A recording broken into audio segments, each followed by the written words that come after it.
Hello friends, welcome to my lecture on application of conformal mappings to potential theory. Suppose that D is a domain in the Z plane and that G is a function defined on the boundary C of D. Let us say we have a region D in the Z plane, okay, and C is its boundary. Okay. So, let us say C is its boundary, we have to find the function phi which satisfies the Laplace equation del square phi equal to 0 or phi xx plus phi y equal to 0 in D, and that equals to G on the boundary of D. Such a problem is known as a Dirichlet problem.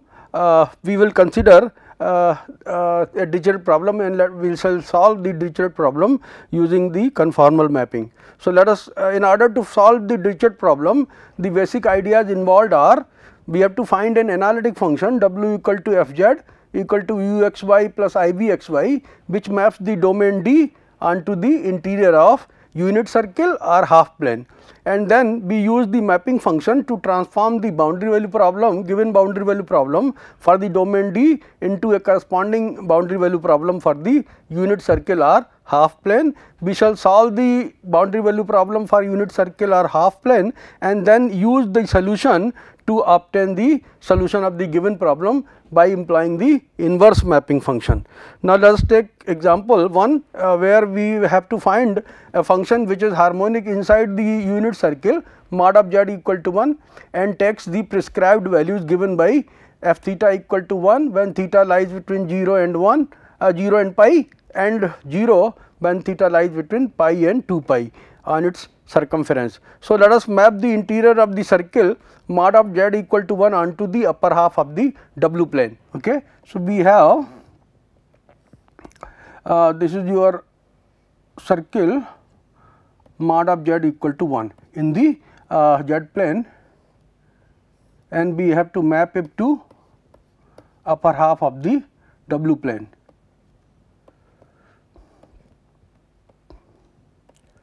Okay. Now, so this is what we will do first. We know that w equal to e to the power I theta naught z minus alpha over z minus alpha conjugate maps the upper half of the z plane onto the disk in the w plane. If this is your upper half plane, then it maps this upper half plane into mod of w less than or equal to 1, okay, if w is given by e to the power I theta naught into z minus alpha over z minus alpha conjugate, where imaginary part of alpha greater than 0. So, this maps upper half of z plane onto the disk mod of w less than or equal to 1. This we have discussed earlier. So, we are using this transformation. Now, here we have circle in the z plane and right half and upper half plane in the w plane. So, we shall interchange z and w here to get the required mapping. So, let us first consider a particular bilinear transformation which maps the upper half of the z plane onto the disk mod of w less than or equal to 1. Then we shall interchange z and w to arrive at the transformation which will map the region mod of z less than or equal to 1 onto the upper half of the w plane. So, let us first consider a particular value, say alpha. Alpha is such that imaginary part of alpha is greater than 0. So, I take alpha equal to I, then imaginary part of alpha is equal to 1. So, imaginary part of alpha equal to 1 is greater than 0. Now, so then the transformation becomes w equal to e to the power I theta naught z minus I divided by z minus I conjugate. I conjugate is minus I. So, z minus I divided by z plus I. Okay. Now, what we do, let us map now in order to determine this theta naught, we take a point on the boundary. The boundary is the real axis here. So, let us take the point to be z equal to 0 and we have to map it to a point on the boundary of the region here, disk in this case, that is mod of w equal to 1. So, that I take as w equal to 1. So, that point is D here, w equal to 1. So, let us map z equal to 0 to w equal to 1, but we get 1 equal to e to the power I theta naught, then we have minus I divided by I.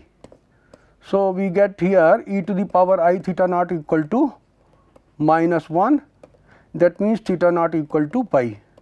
Okay.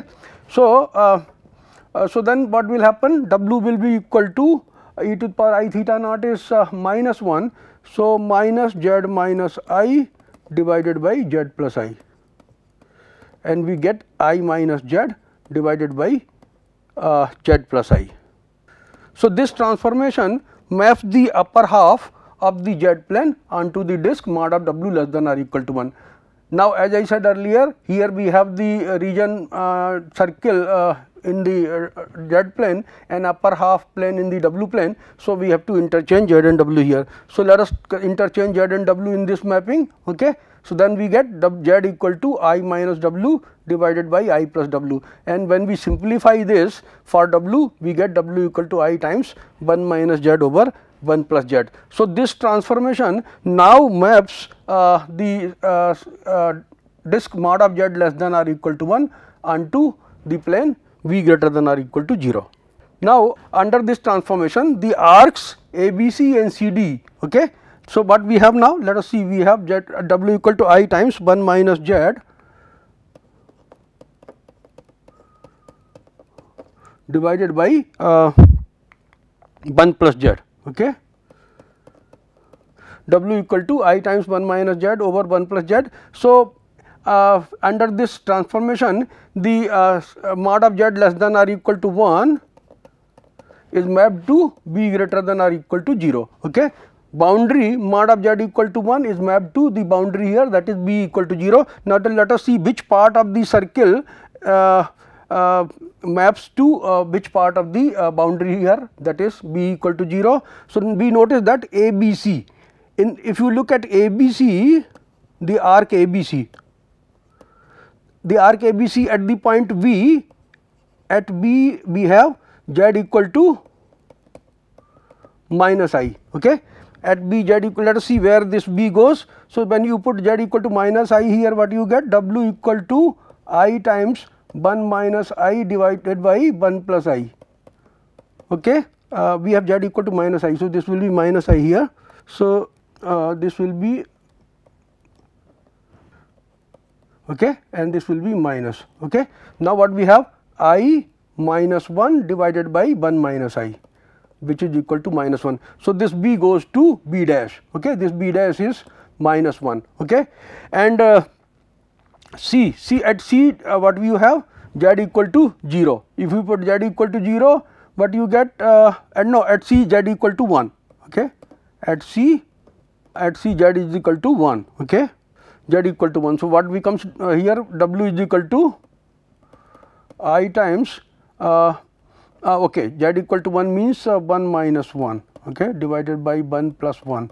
So, this is equal to 0. So, this is mapped, this C is mapped to C dash, the origin of the W plane. This means that the lower arc ABC, the point A here, the point A goes to in A dash, that is infinity. Okay. The point A goes to at the point A, z is equal to minus 1. Okay. At the point A, z is equal to minus 1, that goes to W equal to infinity. So, A goes to A dash. So, ABC is mapped to A dash, B dash, C dash, and CDE is mapped to C dash, D dash, E dash. We can easily check that D goes to D dash by putting the value of D equal to the complex number representing D point is z equal to I. So, you put z equal to I here, you get this W equal to 1 here. So, this D is mapped to D dash, and E again goes to infinity. So, E dash. So, ABC is mapped to A dash, B dash, C dash, and CDE is mapped to C dash, D dash, E dash of the W plane.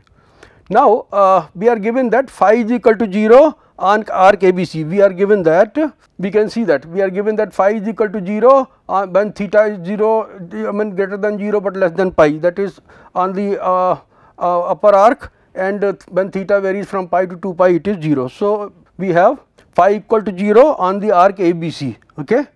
on this arc. This here theta varies from pi to 2 pi. So, phi is 0 on the arc ABC. ABC is mapped to A dash, B dash, C dash. So, phi is 0 here on the side negative real axis of the W plane, and this one CDE. Okay, on CDE phi is equal to 1. So, it is phi equal to 1 on the positive u axis of the W plane. Okay. Phi is equal to 0 on A dash, B dash, C dash, and phi equal to 1 on C dash, D dash, E dash. Now, we have to find a function phi which is harmonic in the upper half of W plane, and taking the value 0 for u less than 0, that is negative u axis, and 1 for positive u axis. Thus, the problem is to solve the Laplace equation phi u plus phi v equal to 0, where b is greater than 0. B greater than 0 represents the upper half of the W plane. Now, and the condition on phi uv is that when b goes to 0, phi uv is equal to gu, and gu is 1 when u is greater than 0. On the right positive u axis, gu should take value 1 and gu should be 0 when u is less than 0. Now, this is the Dirichlet problem for the upper half of the W plane. Now, consider the function a ln w plus b. Okay, consider this function a ln w plus b, where a b belong to R. Then a ln w plus b is a times ln rei theta. Let us put w equal to rei theta. So, a ln rei theta plus b, which is a ln r plus b plus I times a theta plus b. Now, a ln w plus b we know is a analytic function. Okay. So, its real and imaginary parts are harmonic functions, and therefore, a theta plus b, which is imaginary part of a ln w plus b, is a harmonic function. So, a theta plus b is a harmonic function, as it is the imaginary part of the analytic function a ln w plus b. Okay. Now, let us take phi equal to a theta plus b. So, as we said earlier, a theta plus b is harmonic because it is the imaginary part of a ln w plus b. So, let us take phi equal to a theta plus b, then phi is harmonic, and let us put the condition on phi that phi is equal to 1 for u greater than 0, and u greater than 0 means theta equal to 0, because we are writing w as rei theta. Okay. So, theta equal to 0 gives you positive u axis. So, that is theta equal to 0, and phi is equal to 0 for u less than 0, meaning thereby theta equal to pi, negative u axis. Now, if you do that, then what you will get, phi is equal to 1 when theta equal to 0. Okay. So, a into 0 plus b. So, we get b equal to 1. Okay. So, this condition gives you b equal to 1, and then phi is equal to 0 when theta is equal to pi. So, a pi plus 1. Okay. B is 1. So, this gives you a equal to minus 1 over pi. Okay. So, we get the values of a and b both. So, phi is equal to 1 minus theta over pi from here. Okay. And theta, because w is equal to r e to the power I theta we have put. So, u is equal to r cos theta and b is equal to r sin theta. So, this gives you theta equal to tan inverse b by u. Okay, tan inverse b by u. Now, we have the transformation w equal to I times 1 minus z over 1 plus z, this transformation w equal to I times 1 minus z over 1 plus z. So, from here let us find the value of u and b.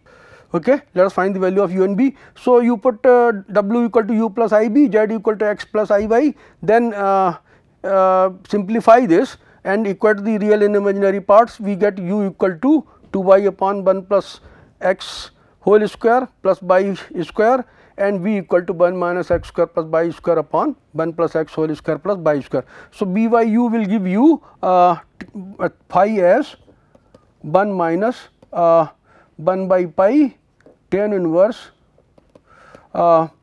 b is equal to 1 minus x square minus y square. So, 1 minus x square minus y square divided by u means 2y.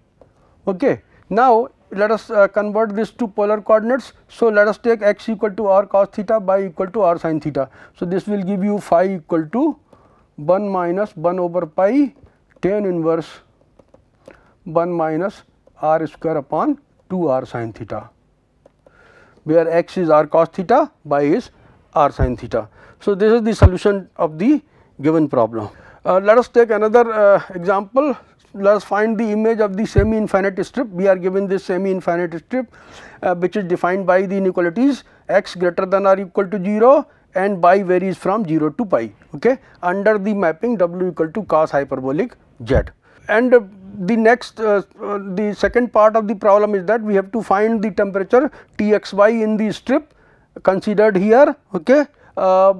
If the temperature on the boundary is T equal to T naught on the segment from 0 to pi I, so on this segment, okay, on the segment AB temperature is given by T equal to T naught, while temperature is 0 along this x axis and temperature is 0 along the line this y equal to pi x greater than or equal to 0. So, this boundary and this boundary, okay, on this boundary and this boundary temperature is 0, while here the temperature is T naught. Okay, so first let us see what is the image of this semi infinite strip, region bounded by the semi infinite strip under the mapping w equal to cos hyperbolic z. Then we will take up the second part of the problem. Okay. So, let us say w equal to u plus ib. Okay. So, first let us see where this positive x axis, this part, okay, is mapped under the mapping w equal to cos hyperbolic x. Okay. So, w equal to cos hyperbolic z, okay. When we are looking at the image of the positive x axis means y equal to 0. So, z is equal to x, okay, along positive x axis.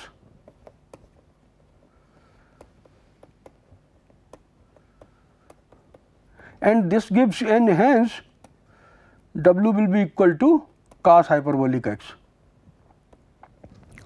Okay. Now, x is greater than or equal to 0 along the positive x axis, and so cos hyperbolic x is e to the power x plus e to the power minus x by 2. Okay. When x is greater than or equal to 0, it is greater than or equal to 1. Okay. So, and moreover cos hyperbolic x is a real quantity. So, if you put w equal to u plus ib, then u will be equal to cos hyperbolic x, or you can say u equal to e to the power x plus e to the power minus x by 2. So, it is always greater than or equal to 1 for all x greater than or equal to 0. Okay. And moreover you can see du by dx is e to the power x minus e to the power minus x by 2. Okay. So, this gives you e to the power 2x minus 1 divided by 2 times e to the power x. So, this is greater than or equal to 0 when x is greater than or equal to 0. Okay. This means that the u monotonically increases monotonically as x increases. So, positive u axis is mapped onto the portion u greater than or equal to 1 in the w plane. This is your u greater than or equal to 1.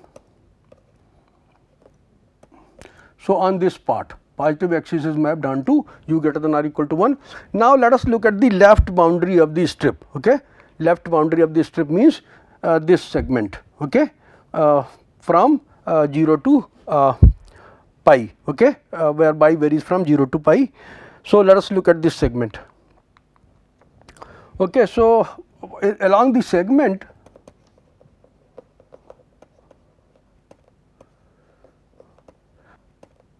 x equal to 0 and 0 is less than or equal to y less than or equal to pi. Okay. Now, so w is equal to cos hyperbolic z. So, it is x plus cos hyperbolic z means cos hyperbolic x plus iy. Okay. X is equal to 0. So, this is cos hyperbolic iy. Okay. And cos hyperbolic iy is cos I of iy. Okay. So, cos minus y, which is cos y.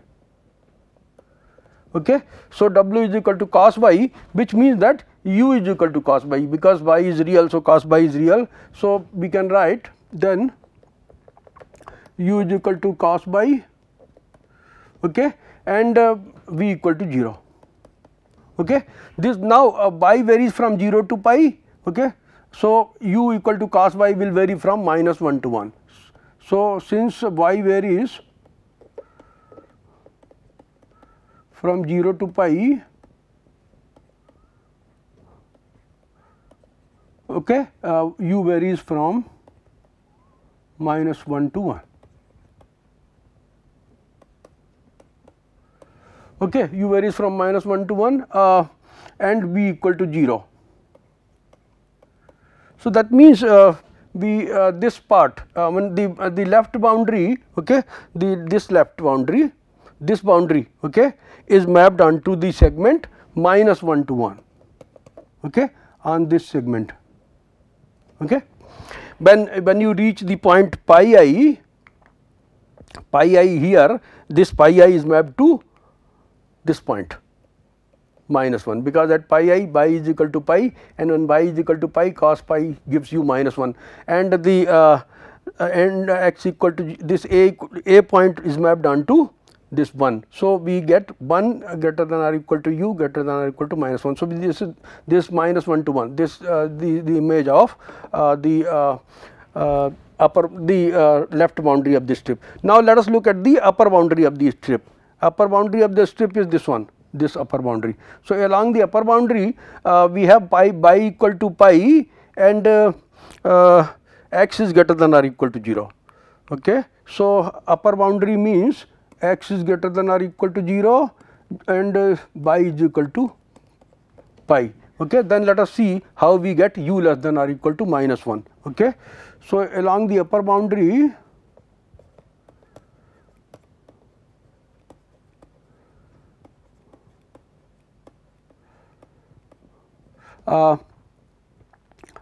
x is greater than or equal to 0, y is equal to pi. Okay. W is equal to cos hyperbolic z. So, we get cos hyperbolic x plus iy. Now, cos hyperbolic z is equal to cos iz. So, we get cos I times x plus iy. So, this is equal to cos ix minus y. Okay. And this gives you w equal to cos ix into cos y plus sin ix into sin y,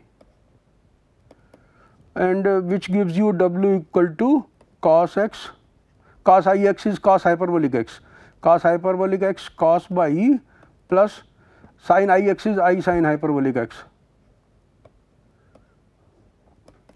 Now, let us put the condition, this one, x greater than or equal to 0, y equal to pi. So, when y equal to pi, what happens? Sin pi equal to 0. Okay. So, w becomes minus cos hyperbolic x we get when y is equal to pi. Okay. Now, we are given that x is greater than or equal to 0. So, when x is greater than or equal to 0, okay, cos hyperbolic x is greater than or equal to 1. So, minus cos hyperbolic x is less than or equal to -1. So, then and now this is u plus iv, u plus iv equal to minus cos hyperbolic x, which minus cos hyperbolic x is real quantity. So, u is equal to minus cos hyperbolic x. So, then u is equal to less than or equal to -1.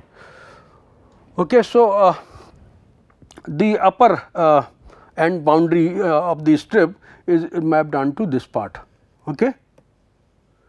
So, this means that the boundary of the strip is mapped onto the u axis in the w plane. Okay. Now, let us look at the interior of the strip. Okay. The interior of the strip, this one, let us see where the interior of the strip goes. Okay. So, we want to show that the interior of the strip is mapped onto the upper half of the w plane. Okay. So, for the interior part,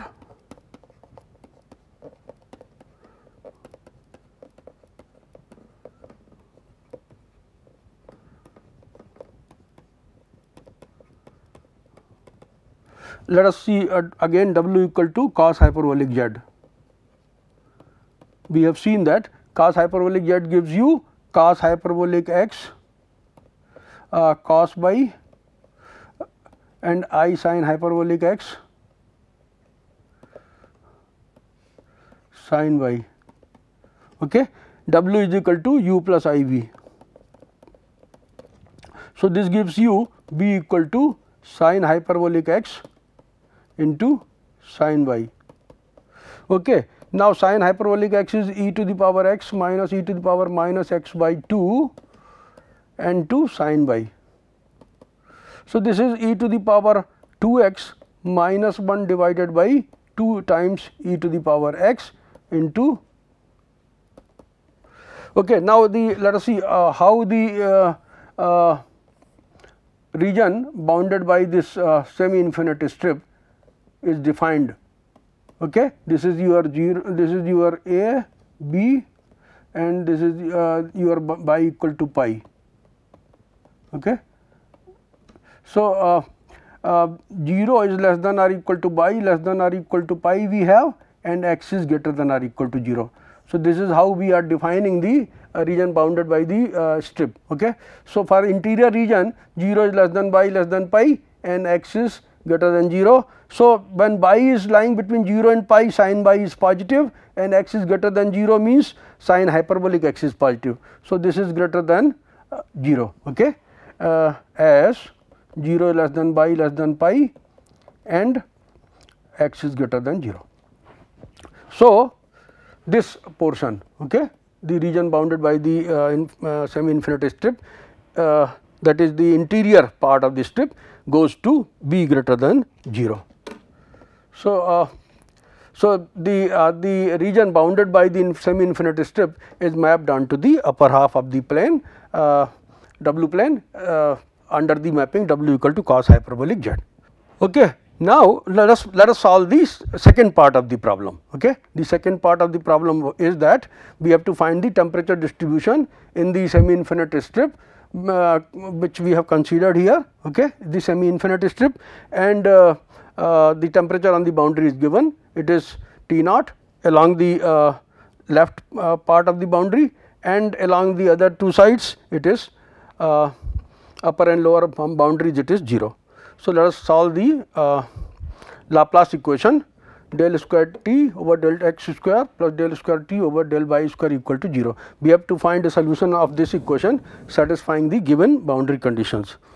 So, the boundary conditions are t equal to t naught on the segment from now. Under the mapping w equal to cos hyperbolic z, we have seen the this part, left end of the boundary. Okay, left part of the boundary is mapped onto the segment minus 1 to 1. This is mapped onto u greater than or equal to 1. This is mapped onto u less than or equal to 1. Okay. So, making use of that, we can say that t equal to t naught on the segment from minus 1 to 1 and t equal to 0 on the other parts of the u axis. So, we have to find a solution t u b in the upper half of the w plane which satisfies those boundary conditions. Let us consider the functions ln w plus 1. This is principal value of the logarithm. So, ln w plus 1 equal to ln mod of w plus 1 plus I phi 1, where phi 1 is argument of w plus 1, and w equal to u plus I b. So, argument of u plus I b plus 1 is equal to argument of u plus 1 plus I b, which is equal to tan inverse b by u plus 1. So, we get this argument. Now, here ln w minus 1 we consider, which is ln mod of w minus 1 plus I phi 2. In a similar manner as in the case of ln w plus 1, we get phi 2 equal to argument of w minus 1 equal to tan inverse b over u minus 1. Now, if since phi 1 and phi 2 are imaginary parts of this analytic function ln w plus 1 and ln w minus 1, phi 1 u b and phi 2 u b are harmonic functions, and when phi 1 and phi 2 are harmonic, then phi 2 minus phi 1 is also harmonic function. Okay. Now, let us consider this function t u b equal to t naught over pi phi 2 minus phi 1. Okay.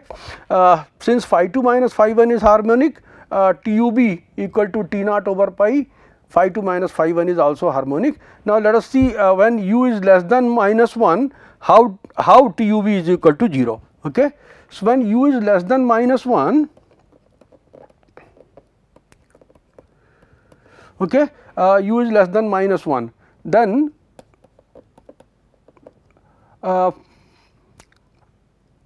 what happens to phi 2 minus phi 1. Okay.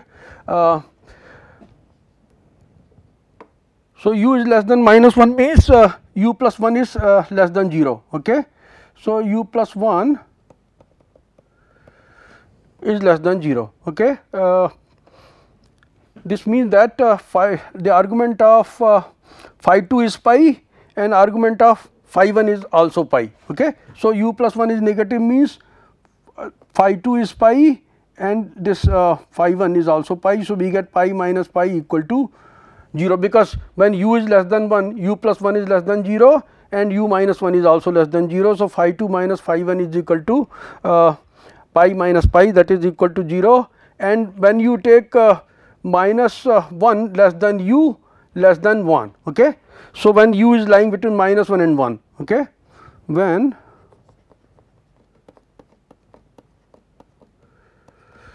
minus 1 is less than u less than 1, okay, then what happens? U plus 1 is greater than 0 while u minus 1 is less than 0. Okay. So, u plus 1 is greater than 0 means the phi 2 of u minus 1 is less than 0. U minus 1 less than 0 means it is okay, this is phi 2, right. So, phi 2 is okay. So, u minus 1 is less than 0 means phi 2 is pi. Okay. So, phi 2 is pi and phi 1 is equal to 0. So, phi 2 minus phi 1 equal to pi minus 0 equal to pi. Okay. So, in this case when u lies between minus 1 and 1, phi 2 minus phi 1 is equal to pi, and when u is greater than 1, then what will happen? U plus 1 is greater than 0. When u is greater than 1, then u plus 1, okay, is greater than 0 and u minus 1 is also greater than 0. Okay. Hence, phi 2 minus phi 1, okay, phi 2 minus phi 1 is equal to phi 2 means u minus 1 is greater than, so each one is equal to 0, 0 minus 0 equal to 0. Okay.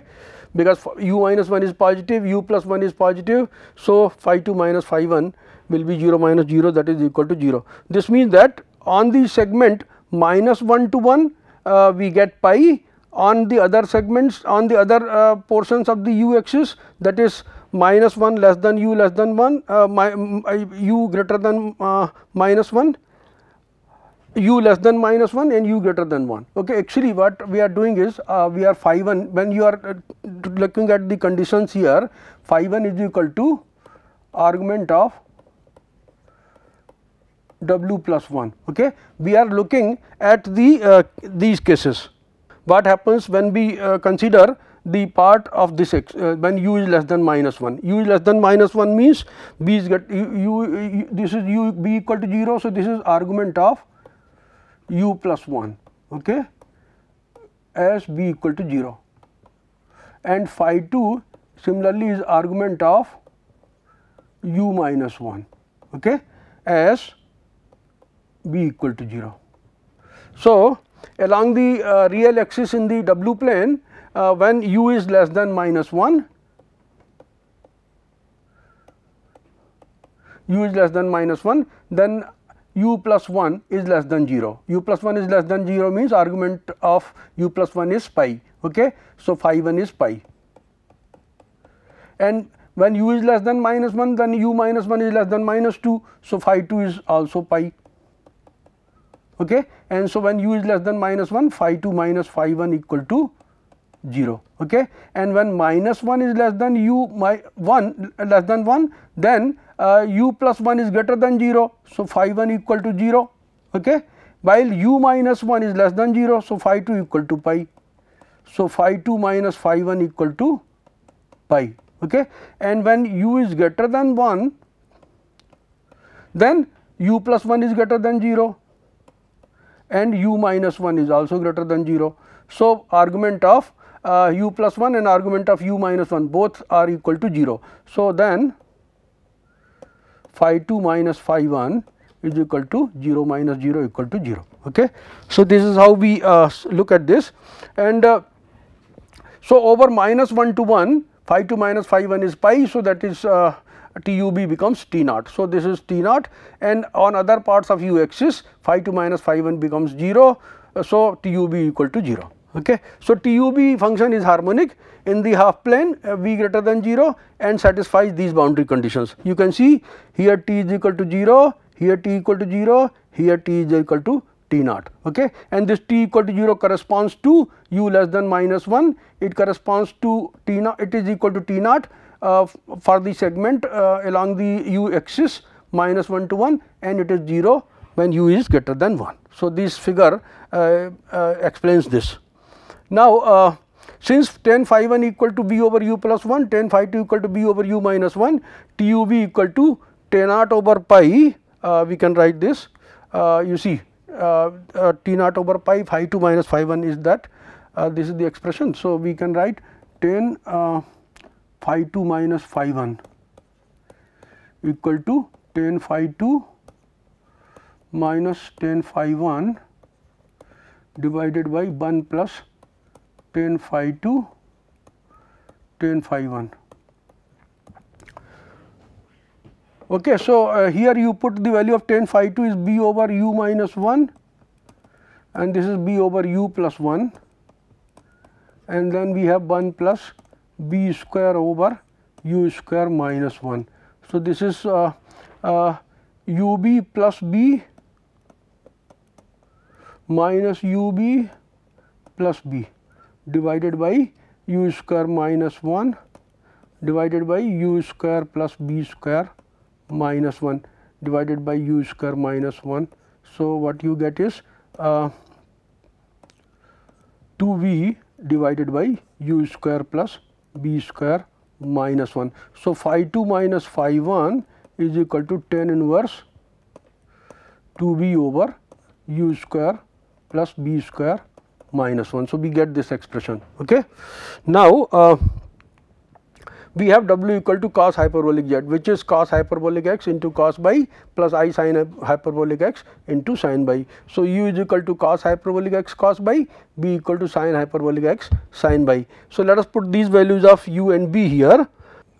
B is equal to sin hyperbolic x sin by. So, we put that value, and here we see that U square plus B square minus 1, U square plus B square is equal to U square plus B square minus 1 is equal to cos hyperbolic square x cos square by plus sin hyperbolic square x into sin square by minus 1.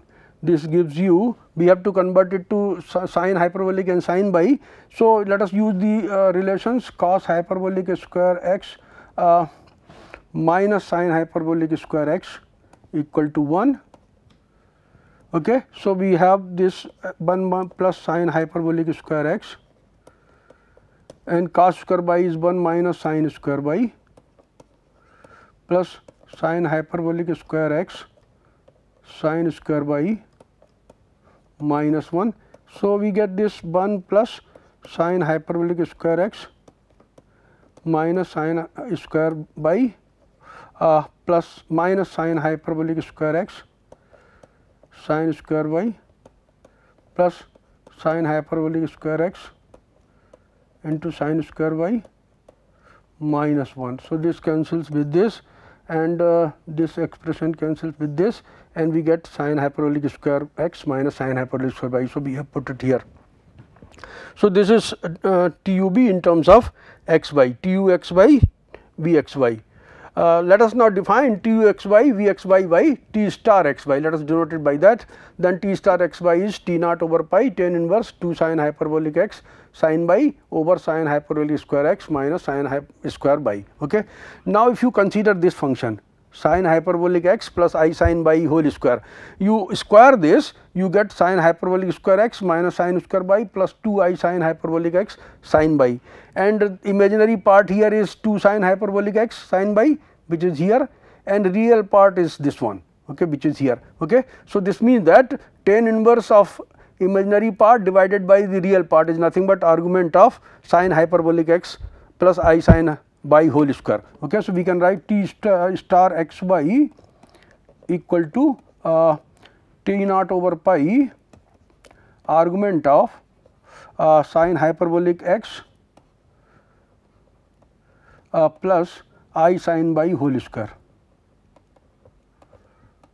Okay, I sin y whole square, and we know that argument of a complex number z square, argument of z square is 2 times argument of z. So, this is equal to 2 t naught over pi argument of sine hyperbolic x plus I sin y.